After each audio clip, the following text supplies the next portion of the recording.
Previously on 9 Hours, 9 Persons, 9 Doors.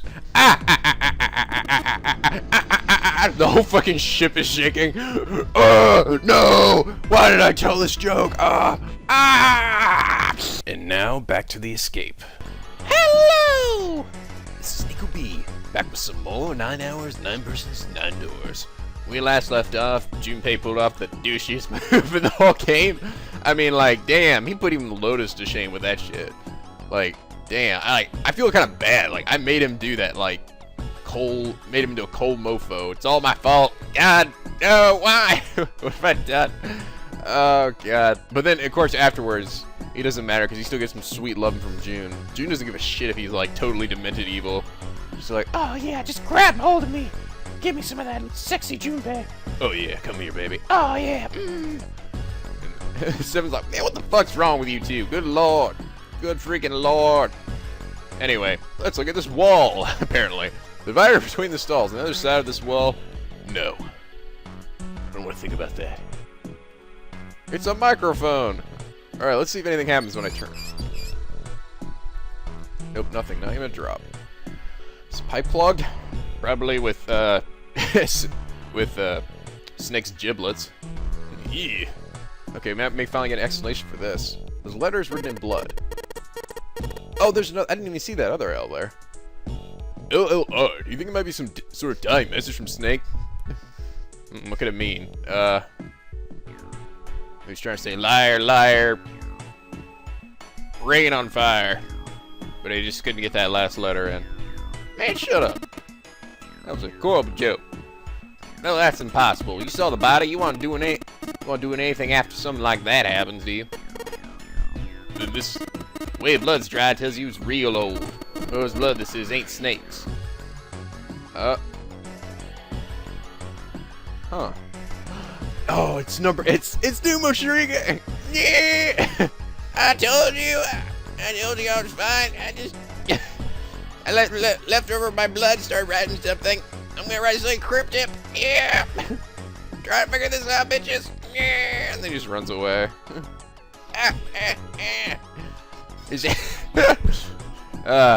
Oh, number 9. He's never been right ever since that explosion blew all his pieces out. And they had to duct tape him back together. You saying his blood was put here a long time ago? Yeah. Huh. You see anything? No? Oh, I gotta take a poop. In this bucket? Oh. I got a bucket. What the fuck, bucket? Bucket.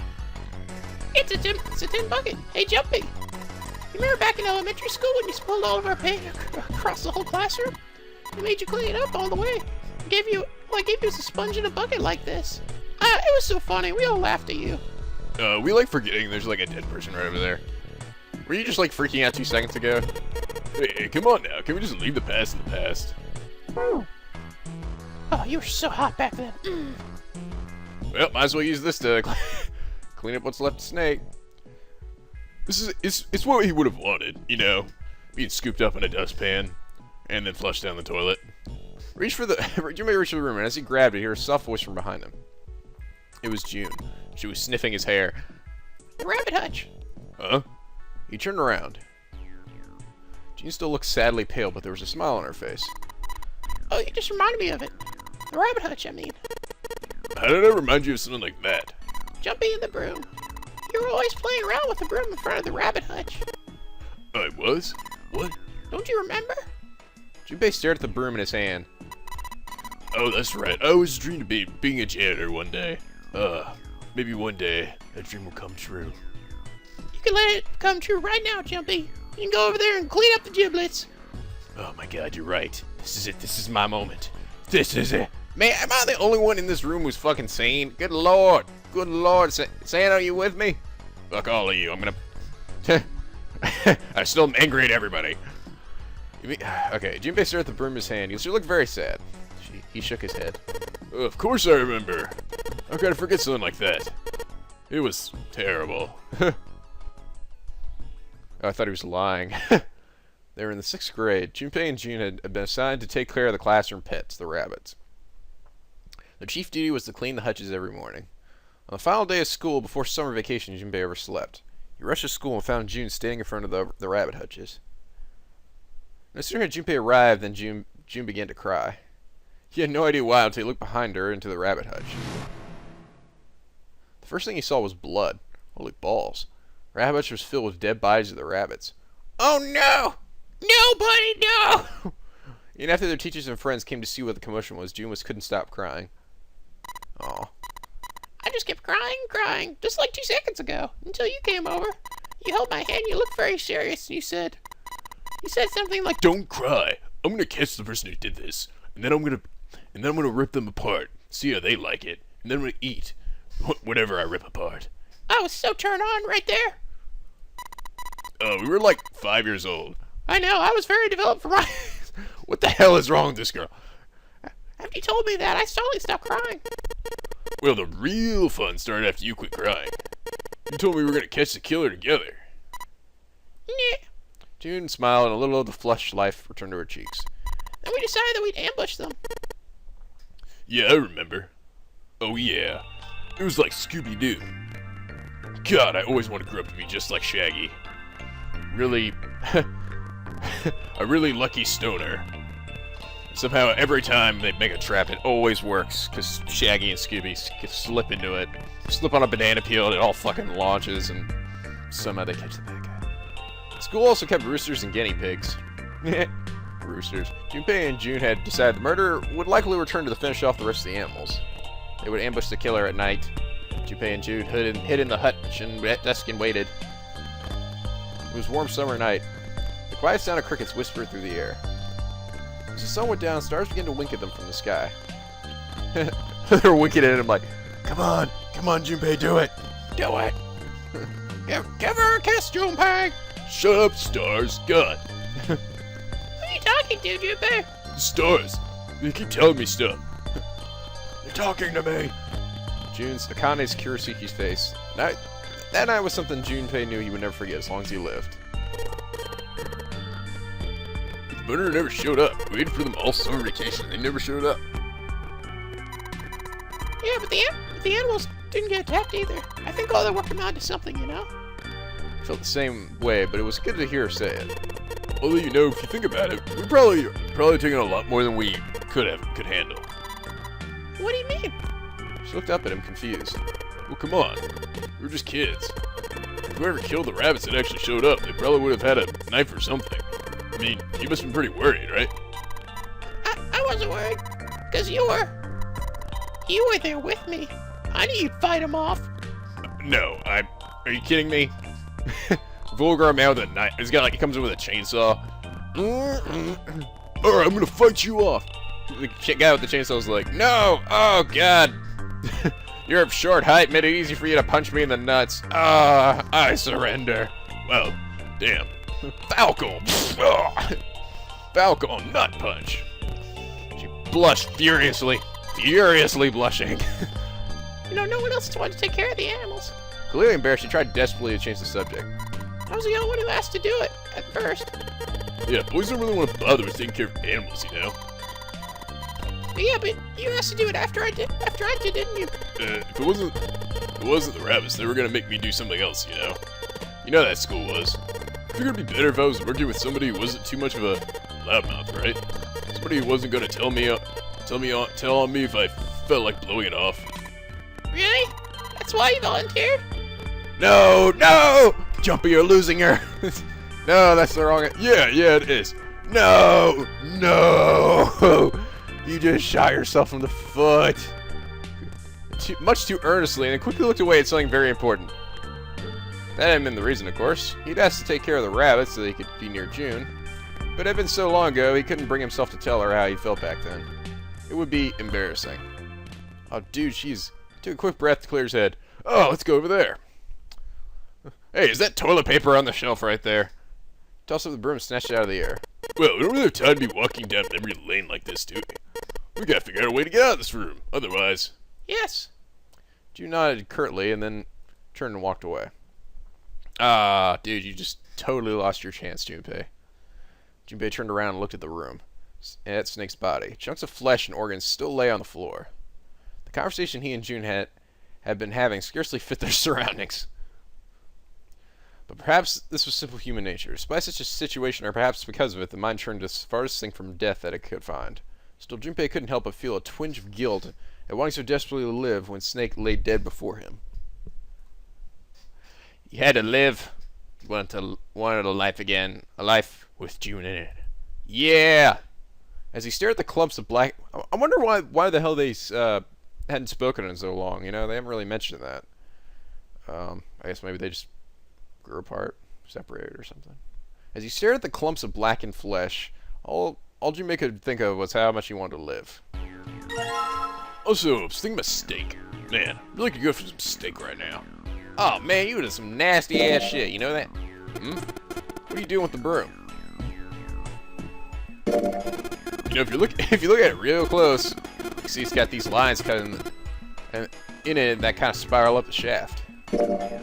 bro, there's lines cut in it. Oh, I thought he was gonna... Sam was gonna say something funny. It's a pipe, thick pipe that stretches across the floor. Give me some TP. I need some TP. It's toilet paper with some kind of red symbols on it. You think maybe that's Skittle cipher? What?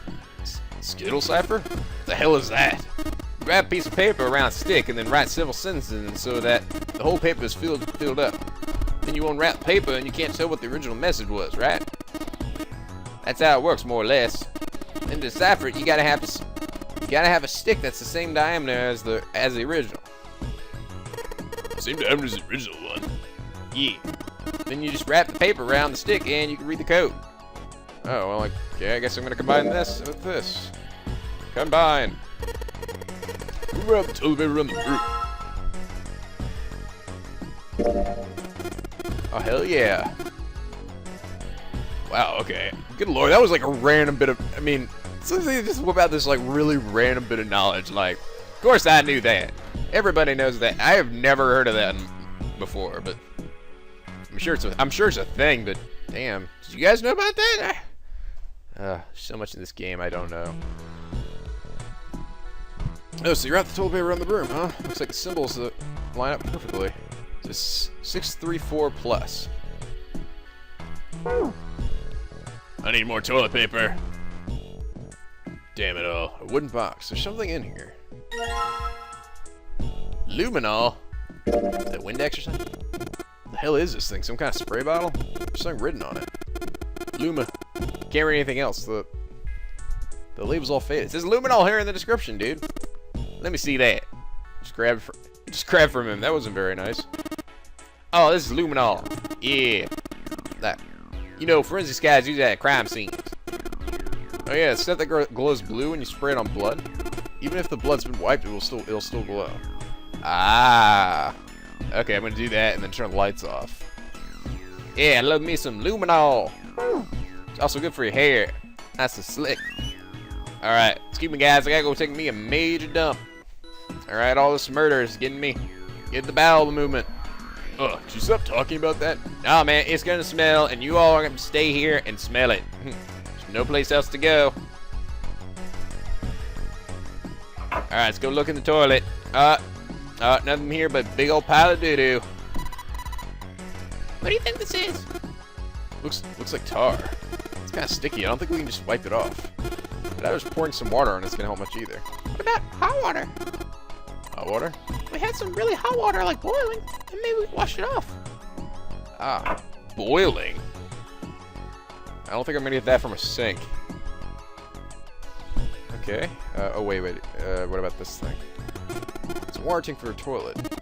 I've seen a lot of OC guys try and hide a piece of something like this, usually for a 187 or something. Guess they think it's clever. Don't know when they'll figure out everybody else thinks it's clever too. What? I mean, I know peace, but what's OC? Orange County, baby. California, here we come, right back where we started from. Oh god, don't sing. California. Organized crime. Is that some kind of police slang?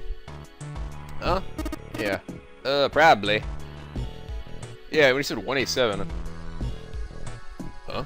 What did I say? Why does it look all sad now? It's not really important right now, guys. Let's just check it out, alright? It's not wasting any time. Toilet's tank. Doesn't look like the pipes are supposed to take water to it are working. Well, there's something in there. You see it? Screwdriver! Woo! Wait, didn't I have a screwdriver at the beginning of the game? Why didn't I just keep that with me? Why do I keep discarding all the things I use? Damn it all. There's nothing in it. Which means we can't flush it. Hard to flush a toilet without water. Oh man, I gotta go too. Oh, God dang it. Stop clicking on the toilet! Okay, let's open this door. There's nothing in the toilet. If it was, that'd be nasty. That'd be nasty. Might be something in the tank, you know. Let's open that shit up. Yeah. Oh, yeah, baby. Called it. I freaking called it. Didn't I call it? Yes. It's a red card. Probably a key card. Remember if you saw a card reader any around here? Let's see this. It's a screwdriver. Can I unscrew things with this? Is there something we need to unscrew somewhere? Wow, thanks, June. That was very insightful. Hello. Hey, we got another one. Huh? Look, hey, looks like there's something down there on the grate. I think it's a car. Yeah, it's a blue car. Can't reach it though. It's too deep. It's too deep. I'm gonna use the broom. Broom power, go! Hey, isn't this car kind of like the red car? Yeah, it looks similar. You're talking about the one we found in the toilet, right? Yeah. Red car floated, didn't it? Yeah, it did. So, Well, then the blue one probably floats too, right? oh my god. My god, you're right. I need some water. Okay, do any of these work? There's water coming out of there's water coming out of the shower. Let's see if. Shit, that's hot. Ugh! Really, really hot. Let's see about boiling. Oh, how that's convenient. Let's do it. Maybe I can use the shower here to fill the bucket with hot water.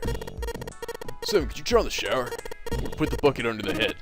Okay, sure thing. Fill her up. Fill her up. Bucket of hot, scalding water. Let's see what we got here. It's a piece of paper tied to the pipe with a wire. Drainage valve operation. Please do not flush the toilet in these pipes. Doing so may cause the drain to overflow. Oh. Wait, can I not just... Oh. Okay, I see. I was thinking I was going to use the hot water to pour down the drain, but I suppose it's not really going to work, is it? Oh, I'm going to put it in here. Alright, so let's pour the hot water in the tank again. Looks like you filled it. Now you should be able to flush it, right? There's probably a handle somewhere on the tank that you can pull. Oh, you think so? Yeah, sure. Serious? Yeah, I'm pretty sure. Alright, let's flush the hot water. Oh, okay, there it goes. There it goes, just like a toilet works. Ooh, 185. It's just washed up. Just like the writing was numbers, see? 25 equals, what is this? Got me. Just looks like numbers. Freaking numbers. Alright, now did this thing overflow? It totally didn't. It's a thermometer. Can you get it off? No. It's screwed on the wall. Ah, there we go. Oops, no, go back.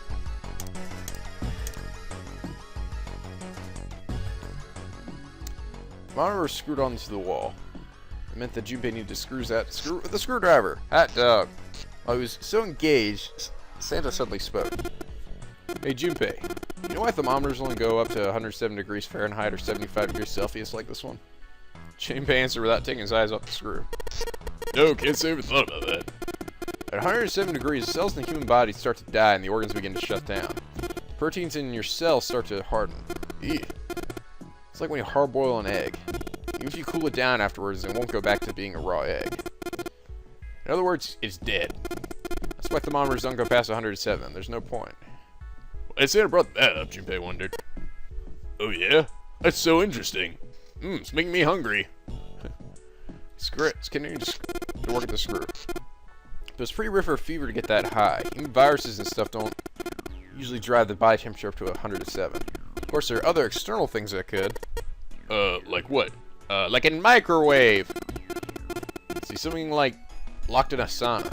Or getting thrown into an incinerator and burnt to death. Oh, yeah, I guess that would get a little hotter than 107 degrees Fahrenheit. You may give a short barking laugh. Oh god, I'm having a stroke. A moment later, the screw fell off. That was a good talk, Santa. I feel like we learned a lot. I feel like we're bonding. Yeah, no, we're not. With a small tug, Junpei pulled the thermometer from the wall. Oh, right, I got it. He looked up and saw Santa glaring at the blank section on the wall. Huh? What's up? Nothing. Forget about it. Santa spun around and walked off away from Junpei. But as Junpei watched him go, he didn't look angry. He looked very, very sad. Does that have something to do with his sister, maybe? Maybe she's dead or something. Okay, I got a thermometer, now what? Oh, he took the thermometer off. It says open at the bottom of the gauge. I wonder what it means. Maybe when it gets hot, something will open? Oh, okay, well, let's put it under the shower. Yeah, if I can get this hot water on the thermometer, then maybe... Alright, thermometer, let's get this party started. No, don't burn me. Ah. Oh, God, no. Looks like let's do the trick. There goes the gauge. Now, set the open mark. Papa. Huh? It open. What's this? Looks like there's a piece of paper in here. Yes! More! More things. Okay, now what was this one? Okay, so I'm going to be adding all these numbers together to equal something else, I guess. Although it had an equal sign there before. Or maybe it was plus that, plus the third number equals the number I'm supposed to get, or something. I guess. Let's try using the Lumadoodle. Wait, you don't really think we're supposed to use the luminol here, do you? Yeah, it does seem kind of weird to use it here. Maybe I should try it just in case.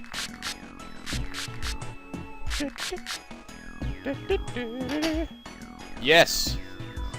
Oh, left, right, left, right, left. It's the combination for the pipes, isn't it? Left, right, left. Well, I did what it said on the wall. What if it actually did anything? Hey, this drain's acting up. What the hell did you do? I just messed with the valves a little. Nothing big. Jumpy, I think the room's flooding. Uh-oh. Oh my god, we're gonna die! The whole room starts filling up. Oh, it's alright. I just need to mess with the valves again, and uh-oh. I think I broke one. No!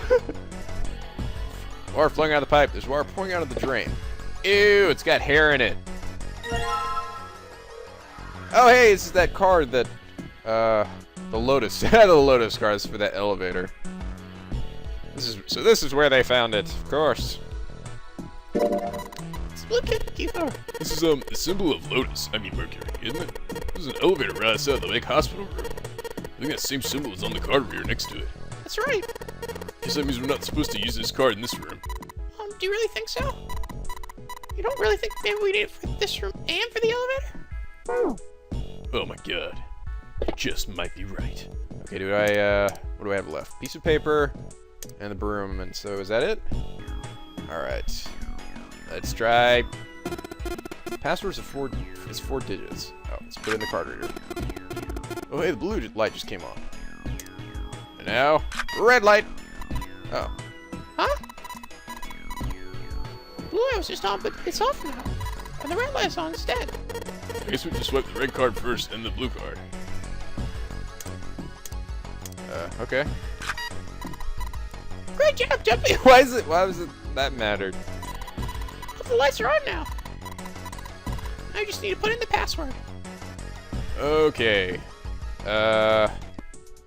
Okay, I believe I just add all the numbers up together, and if I do that, I get 1776.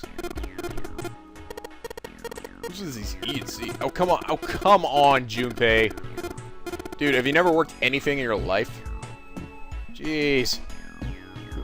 What's numbers? What's a calculator? Hot dog. I win. Yes. Free me. Yes! Ugh! Knowledge is power. You found the door. Well, I already knew where the exit was. I just had to... Oh, whatever. Outside the shower room was a hallway that extended off to the left and right. At the right end was a large iron door.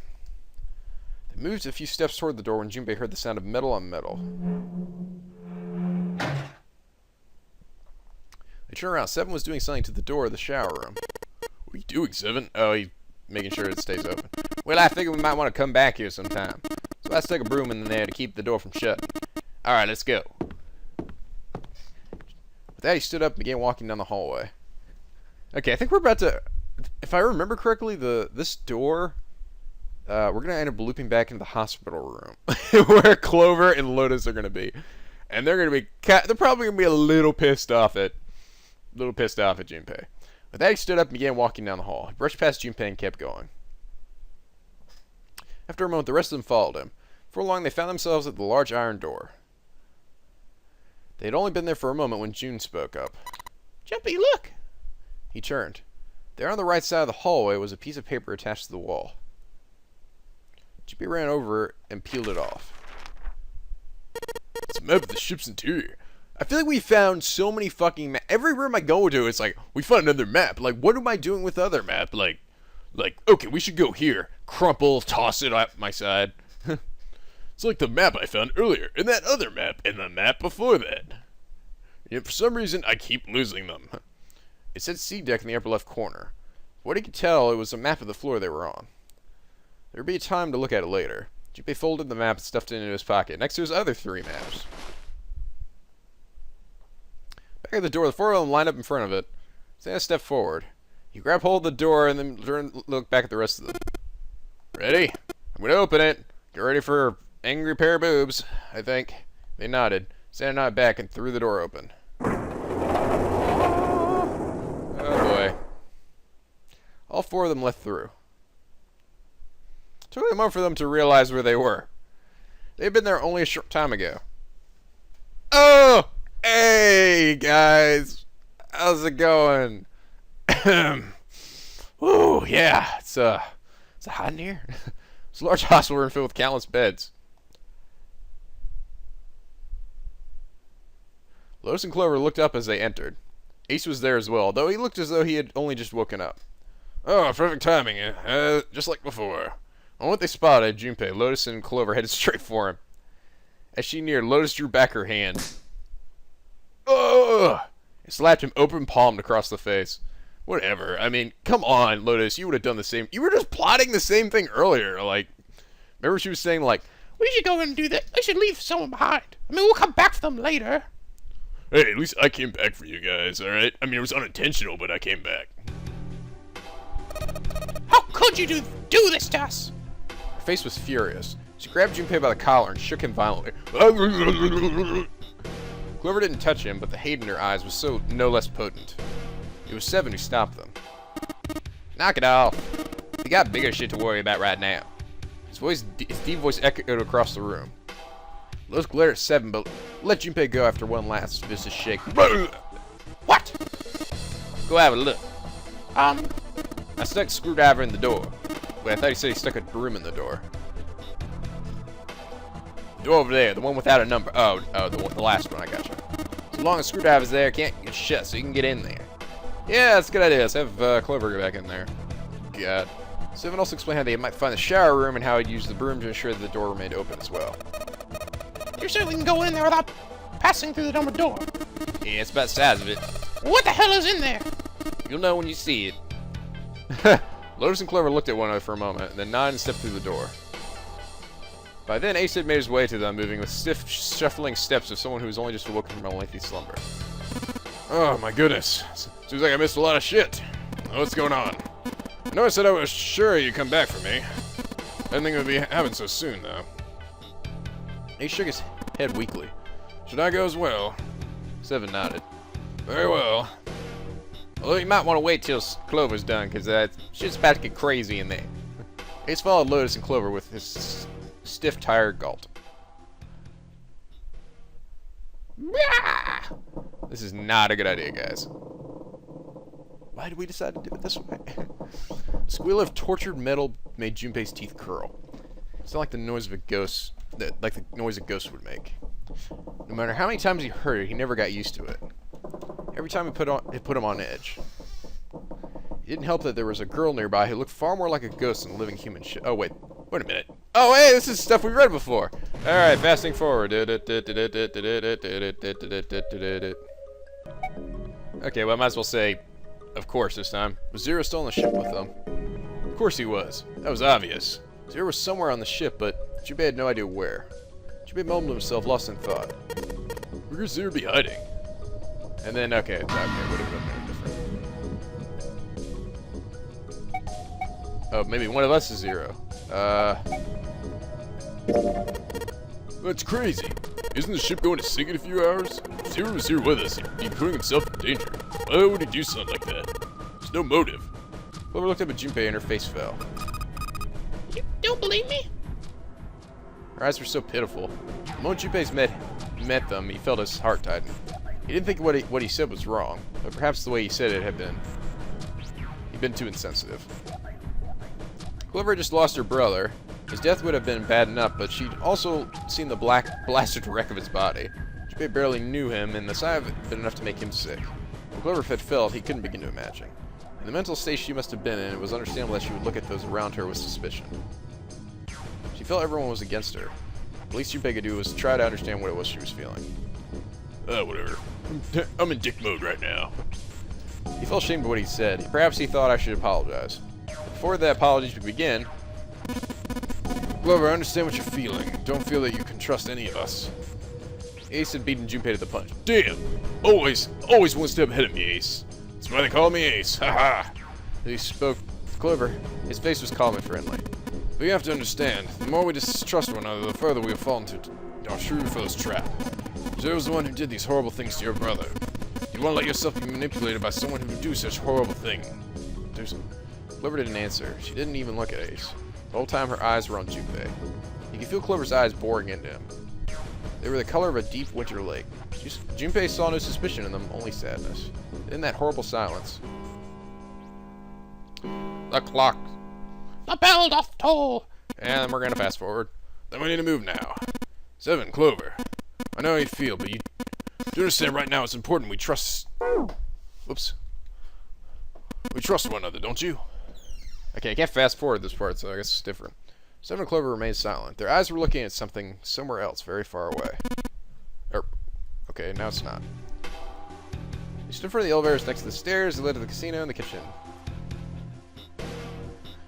Between the two elevators was a card reader and a Mercury, and we've done this already. Slowly they began to move downward. Sometime later, all 7 of them stepped off the elevator and onto the bottom deck. And this is where I died last time. Hopefully this isn't any way so where I die again. They stepped off and saw that the hallway to the right ended it's somewhere between 20 and 25 feet from them. The hallway for them was a dead end. But not a regular dead end. Number 2. This is a number door. Yeah, it's number 2. Immediately they began to discuss who would go through it. Their early experience has shown them that they would meet again, regardless of which number door they took. As a result, there was no arguments this time. Instead, they concerned themselves with who would be sent in to investigate what was beyond the door. The first volunteer was 7. Junpei followed suit, which meant... Of course, because I have to go all the time. Which meant Lotus was, by default, the 3rd member. Oh, great! I stuck with you again. Well, at least I get to go through the door that I didn't go through before. Alright, we're taking off. Okay, please be careful. Jeez, you two acting like you're married. Know that? Good lord. Just make some sexy love and get over it. Tired of your horniness. Alright, Jun blushed. So did Junpei. Blushing. Perhaps in an attempt to hide his emotions, he quickly turned away to pull the lever on the red, which is just as red as his cheeks. Alright, let's go kick some ass. Door opened. As they come to expect, there appeared to be a short hallway on the other side. Alright, let's go. This was the first through the door. 7 was next, and Junpei brought up the rear. Yeah, I bring up the rear. Fortunately, it took them only moments to find the dead. It had been placed just inside the room, right next to the numbered door. They gathered around it and quickly scanned each of their bracelets. Ba-do-ba-do-ba-do. Woohoo!